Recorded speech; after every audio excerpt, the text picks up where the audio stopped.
Hey, everybody, and welcome into Believe in Red Sox, part of the Believe Network. Don't forget to subscribe, rate 5 stars, download, and comment after you listen to this podcast. I am your host, John Brickley, excited for the debut edition of this podcast that's going to come to you each and every week of the Red Sox season. You can always follow me on Twitter and follow the show at John A. Brickley. We're going to dive into a bunch of different topics today, most notably whether or not the Red Sox bullpen is the X factor this season for Alex Cora and company. And also, when I take a look at the first base battle that we see, is Bobby Dahlbeck or CJ Cron the option right now for the Red Sox? But to give you just a little bit of background of my knowledge of the Red Sox, lifelong Red Sox fan, born and raised in Connecticut.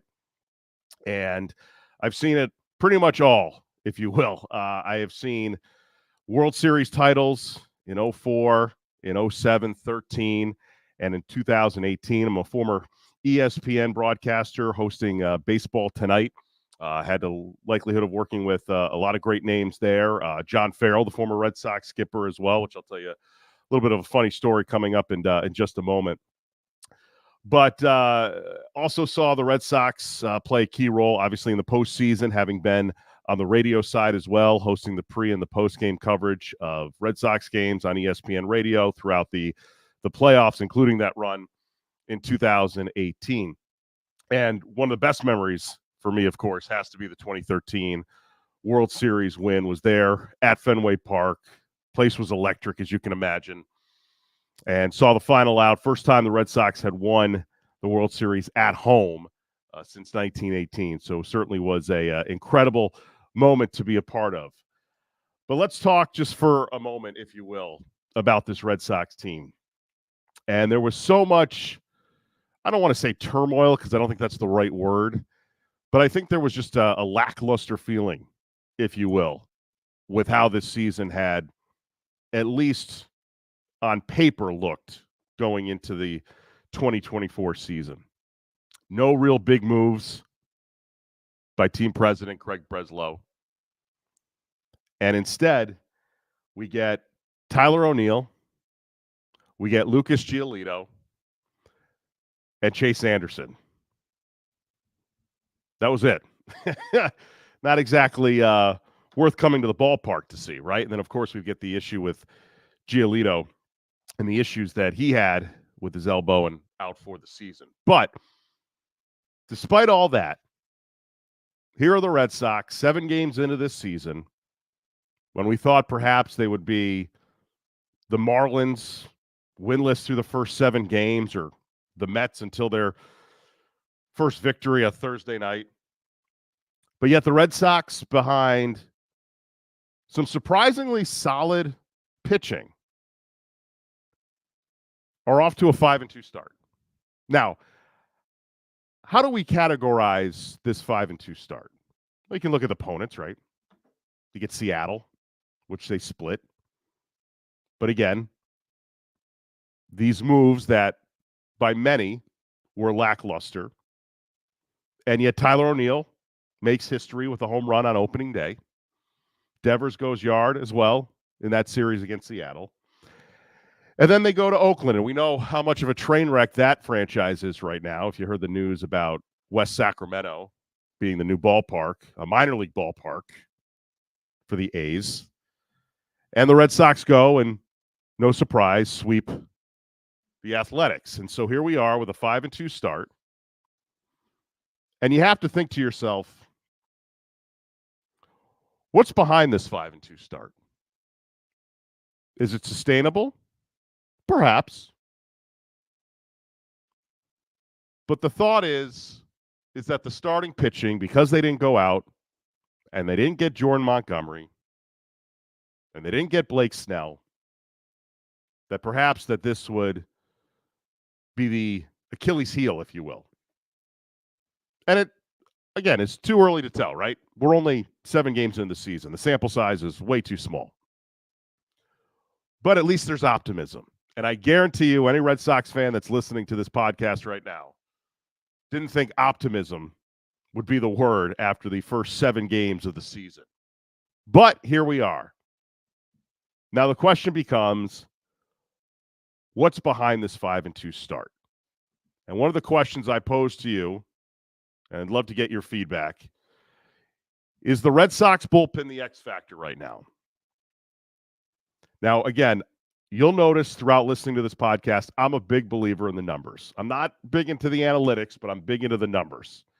Stats has been a huge part of my life, having been a commentator for over 15 years, especially in baseball. So I look at one particular trade that Craig Breslow made, and it was the first trade that he made in the offseason. He goes out and he gets Isaiah Campbell from Seattle. And what has Campbell done in his first 7 games? He's appeared in 3 of them, allowing just 1 run, allowing just 2 base runners, with 4 strikeouts. And a lot of the credit not only goes to Craig Breslow, but it's got to go to pitching coach Andrew Bailey, who I think is going to be a star in the game. I mean, think about it like this, and I'm just throwing out a stat that I found, that Campbell throws the breaking ball over 50% of the time. And the big thing that Bailey has been echoing to his pitching staff, especially the bullpen, is keep the fastballs out of harm's way. And that's been the case so far. And I think there is a great amount of success that is coming with this bullpen down the road. So, is the Red Sox bullpen the X factor? I would have to say yes. Again, we're only 7 games into the season.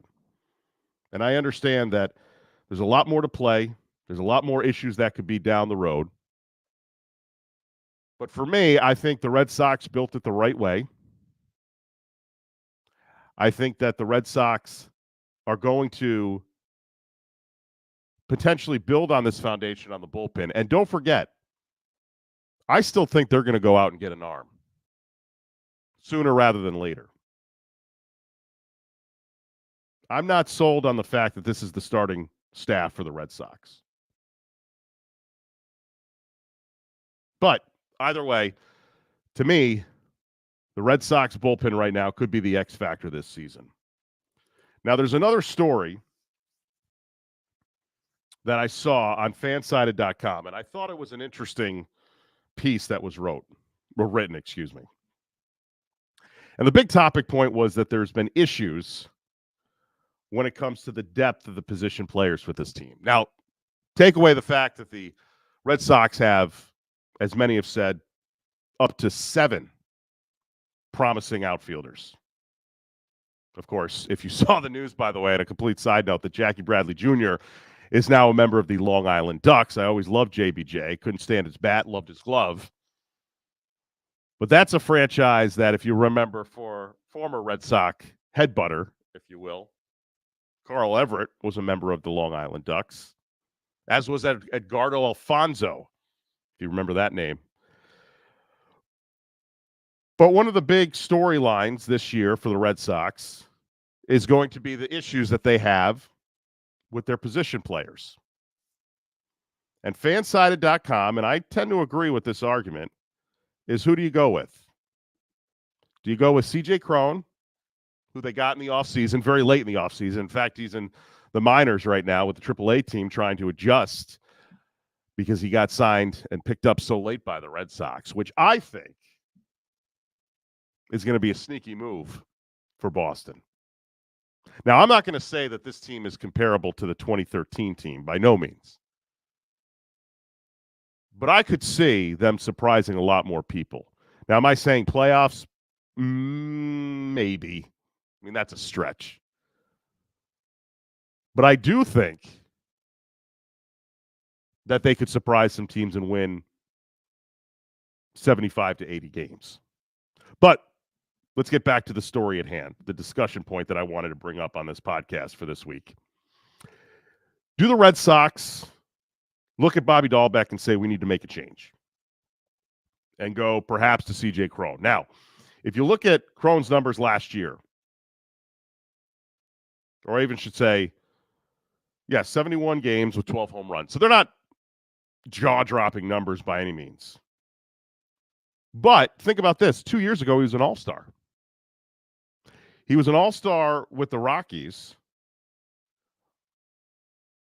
where he had a 111 OPS plus, 60 extra base hits, 29 home runs, and could be providing that valuable depth at that position that the Red Sox need. Now, if you look at Dahlbeck, to me, Dahlbeck hasn't proved much of anything so far. Even over the last couple of seasons, I'm not even talking about the first 7 games. I'm talking about what we've seen over the last 2 seasons. His strikeout rate is almost 60%, 55.9%, with just 1 home run. How can you look at those numbers if you're Alex Cora and keep Dahlbeck in that position? I just don't think it's a sensible way of doing things. Not if you want to keep this hot start going if you're the Red Sox. To me, I think Cron's going to be a surprise fit with the Red Sox. I think he can bring, as just mentioned before, some valuable depth. And I think at the end of the day, you're going to see him in that starting first base position. Might not be this month, might not even be May. I mean, he's got to get caught up with what's going on with the organization after being picked up so late. But I think that at the end of the day, perhaps the best decision for the Red Sox, if you're going by the numbers, again, this is if you're going by the numbers, is to maybe go with Cron over Dahlbeck. Now, the Red Sox will wrap up this West Coast trip after a 4-game split with the Mariners, a sweep of the Athletics. They now go and face Mike Trout and the Angels, who, if you look on ESPN.com's power rankings, have them right now at 25. They dropped 2-3 to Baltimore, and they swept Miami, and that's going to be something you're going to hear a lot from opposing teams when they face Miami, who hasn't swept Miami. But again, I think the storyline for the Angels is just going to be Mike Trout and everybody else. So you look at the 3 pitchers coming up this weekend for the Angels. For the Red Sox. You got Cutter Crawford, who was sensational in his first start of the season against Seattle. 1 earned run, a walk, 6 innings, while striking out 7. Then you've got Garrett Whitlock, who I've always been a fan of, and I think that his move from the bullpen to the starting rotation was the best move of his career. And then Tanner Houck, who's going to pitch the series finale, I believe, who, again, I get it. It's against Oakland. Oakland sucks. I get it. But nonetheless, 6 innings of scoreless baseball,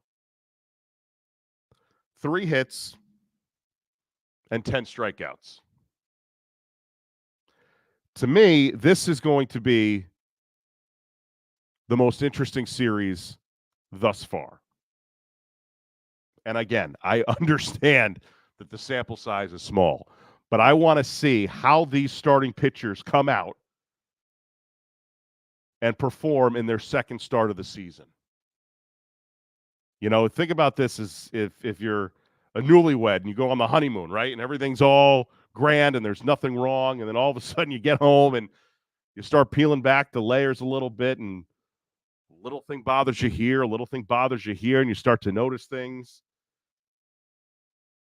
But I look at it and I say, if I can get somewhere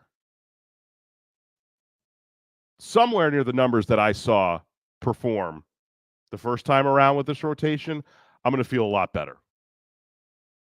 And yes, I still think they need to go out and get a big name arm. And yes, they should have gotten Montgomery, even if it was for a 1-year deal. But when I look at this starting rotation, I look and I say, Can Crawford put up those type of numbers? Is Houck going to be as good as we potentially think he could be after that first start? And then you've got Whitlock, who I think is always just as dominant as can be. I'm a big fan of Garrett Whitlock. And you want to think to yourself, if they get 2 out of 3, fantastic. If they get a sweep, even better as you go into your home opener at Fenway Park next week. But if they have a bad performance and they give up 4 or 5 runs, or they're out after 4 innings, then that noise that we heard in the offseason about the Red Sox doing nothing for their starting rotation, it's going to get louder and louder. But I don't think it's going to happen that way. I think for a couple of reasons. I think that the Red Sox, this team that's been constructed, has nothing to lose. No one expects anything from this team this year. They don't expect a division title. They don't expect a playoff run. I would venture to say that many people don't even think they're going to finish 500. And they're probably going to finish last for a third straight year in the AL East. I don't believe that's the case, though. I believe that this team is playing with house money. They've got nothing to lose. And I think that the starting rotation, despite the minimal amount of well-known names, is going to take people by surprise. So my prediction this weekend is going to be that the Red Sox take 2 out of 3. And that they would be 7-3 going into their home opener at Fenway against the Orioles. But as I've noticed many times in my life, and there's many people that can vouch for me there, I've been wrong before and I will be wrong again. But I don't believe that this weekend I'll be wrong. I think the Angels are a team that it's Mike Trout and everybody else. I think the Rangers run away with that division. And I think at the end of the day, you would take 2 of 3 from the Angels, and you would have won 7 of your first 11 games. 7 of your first 10 games, excuse me. I think that is better than what everybody bargained for. So again, Crawford, Whitlock, Houck, starting rotation this weekend in a 3-game series against the Angels. We will discuss on Monday coming up what we saw over the weekend, look ahead to the Red Sox home opener at Fenway Park, and see if this Red Sox team could carry this momentum as they go through the month of April. So just a reminder as well, you can always follow the show at John A. Brickley. Believe in Red Sox, part of the Believe Network. Don't forget to subscribe, rate 5 stars on this podcast, download and comment after you listen to this podcast. We will talk again next week, and as always, go Sox.